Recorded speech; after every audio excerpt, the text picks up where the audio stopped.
સુરતમાં બેંક મેનેજરના આપઘાતના કેસમાં તપાસ થઈ રહી છે. પરણિત પ્રેમિકા વિરુદ્ધ દુષ્પ્રેરણાની ફરિયાદ નોંધાઈ.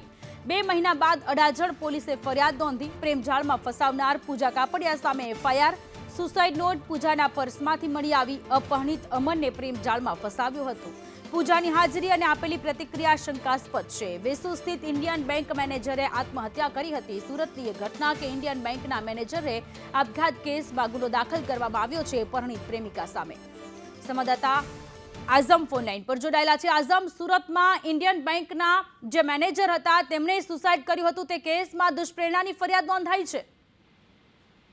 પવિત્ર રો હાઉસના જે વેસુ ખાતે આવેલી ઇન્ડિયન બેંકના ઝોનલ શાખામાં આરએસી વિભાગના રિલેશનશિપ મેનેજર તરીકે કામ કરતા હતા અમન રાકેશ ભાર્ગવે 14 જાન્યુઆરીના રોજ બપોરે ગળે ફાંસો ખાઈને આપઘાત કર્યો હતો. જે તે વખતે તેની સાથે પૈસાની લાલચ રાખી પ્રેમજાળમાં ફસાવનારી અમનની પરણિત પ્રેમિકા પૂજા પાર્થિક શ્રીજભાઈ કાપડિયા સામે આક્ષેપ પણ થયા હતા. સુસાઇડ નોટ જે છે તે પૂજાના પર્સમાંથી મળી આવી હતી.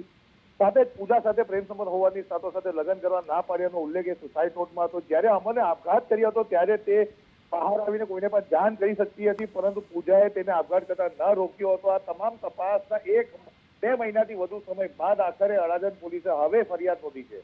જી, આભાર તમામ વિગતો માટે.